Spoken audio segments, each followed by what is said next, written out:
I've grown multiple shorts pages and made thousands of dollars off multiple shorts videos. And in this video, I'm going to be breaking down the easiest path to getting started and making money with YouTube Shorts. Step number one is to get an account. Now for the account, we either need an aged account or a warmed up account. An aged account is basically an account that's been created over a year ago and has just been sitting there. And you might have one of these laying around for yourself, or if you don't, you can buy them from multiple different places. I have links in places where you can get aged accounts in the free Discord in my description. Now, if you don't want to use an aged account, you just need to warm up your own account. So what you're going to do is you're going to create yourself a new Gmail. You'll then start up a new YouTube channel. And then after that, you're just going to spend 20 to 60 minutes a day scrolling on that YouTube Shorts account to warm it up. And after a couple of days, you should be fine to start posting on that page. Step number two is to find a niche. There are many different ways in which we can find niches, but the easiest way to get started is to just scroll on YouTube Shorts until you find a page that is totally faceless and that is consistently getting millions of views every month. Then go ahead and save a link to that page in a separate document or in the notes app on your phone so you can come back to it later. After you found a couple of niches that you think are good, what you're going to do is you're going to go ahead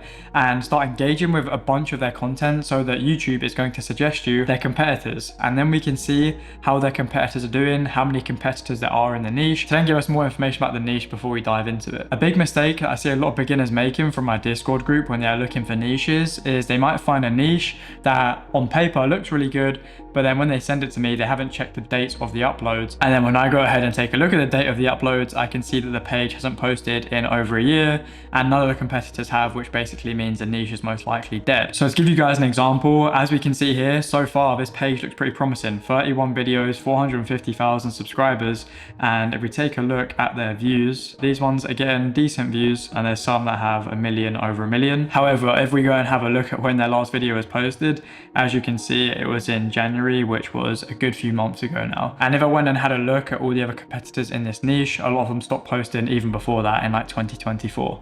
So yeah, this is an example of a niche that is not good and something to be aware of when you're trying to find your niches. To be honest, finding a good niche can be one of the hardest parts, and it's definitely a part where a lot of people get stuck on quite easily. So if you want help finding a niche, then I'll leave a link to my premium Discord in the description where I post 3 new niches that I found that week every single week to help you find a niche that's going to help you have success with YouTube Shorts. Once you've found and decided on your niche, what you're going to want to do is curate your feed on YouTube. So just go ahead and engage with all the content that is similar to yours so that YouTube is going to keep pushing you more content that is from within your niche. And this is just going to help you with video ideas. And then you're also going to want to create a Google document or a note full of your competitors so that you can keep track of them and see what is working well in the niche, and you're basically just going to have endless video ideas. Step 3 is to learn how to edit. I would recommend Capcut because it is the easiest to learn, and I have tons of free tutorials on my YouTube. In fact, I'll leave a playlist linked in the description of all of my Capcut tutorials, as well as a link to download Capcut if you don't already have it. This step is pretty important and you need to get your editing to an as good level as possible, but there are a lot of niches where editing doesn't really matter that much, and there are also a lot of niches where editing is the main thing that is going to make you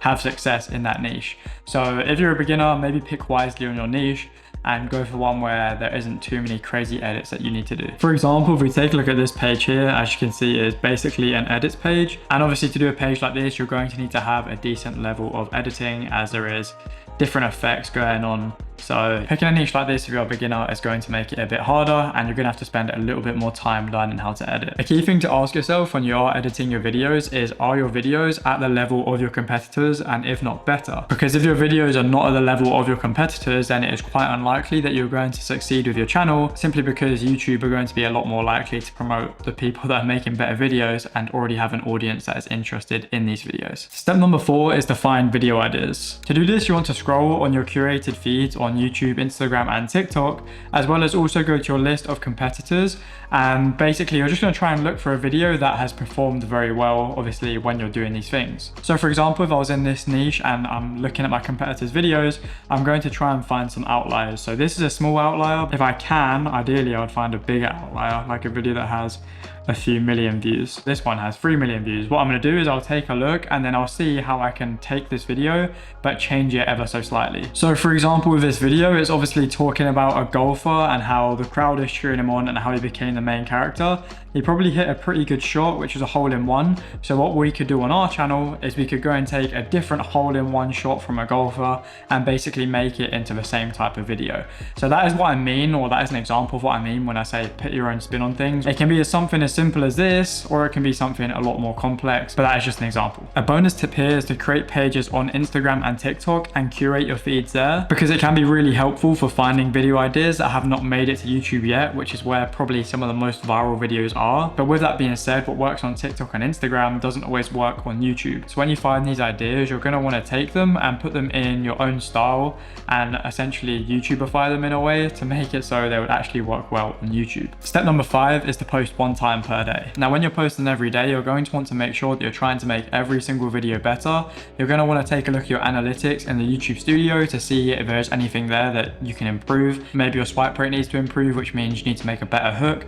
Maybe you can see a drop off in AVD at a certain point on a chart, which means that that part of the video is boring. And you're just going to repeat this process, and if things are still not working out, then you might have to adapt your style. But you're just going to keep trying different things until you get something that works, and then just double down on this style of video that is working, that caused the outlier. Then we're just going to rinse and repeat this till we hit the 10 million views in 90 days, and then we can apply for monetization. Once you're monetized, YouTube will start paying you hundreds of dollars per million views that you get. And that leads us into step number 6, which is going to be managing your money. It's all well and good knowing how to start YouTube Shorts, but we also need to know what to do when we start making money on YouTube. And that's where the sponsor of today's video comes in, Doula. They handle the entire back end of your YouTube business so that you can focus on what matters, like creating and scaling your content. They can help you set up an LLC, handle your bookkeeping, and manage your business filings. They work with entrepreneurs from all over the world with different backgrounds, so you don't just need to be from the US. And if you want to, they can also help you get set up with a US bank through their partners. And seeing as all of this can be quite intimidating, especially if you haven't opened up a business or anything before, Doula offers a free consultation call so you know exactly what is going on and how it all works. So if that sounds like something you'd be interested in, then click the link in the description and use code Sbiti for 10% off at checkout. Thanks to Doula for sponsoring this video. And once you start getting paid from YouTube, you can just keep the money and have it as cash flow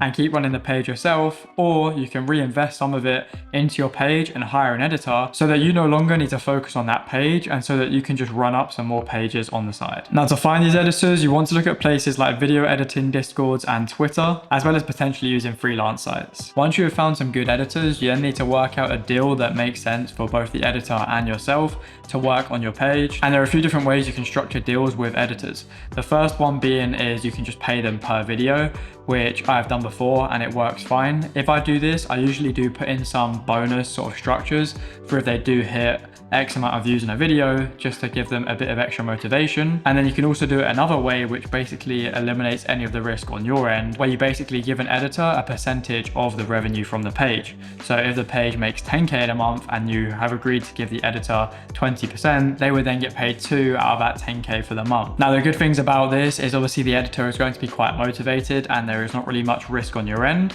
However, the bad things about this is as your page starts making more money, it also means it's going to cost you more money because you're going to be paying the editor.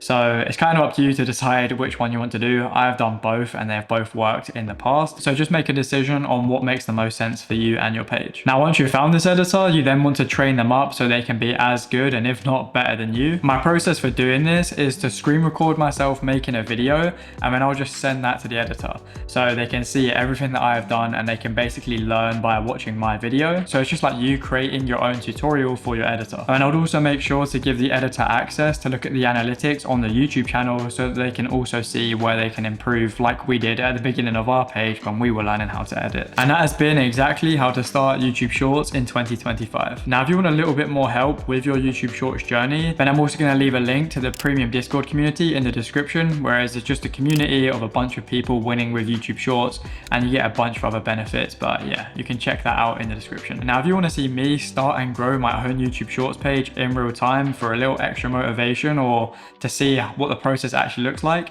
then I'll leave this video on screen over here where I grew a page from 0 subscribers to over 150,000 subscribers in 150 days, making tens of thousands of dollars in the process. I hope you guys did find this video helpful. If you did, please be sure to drop a like and subscribe to the channel. Apart from that, I hope to see you guys in the next one.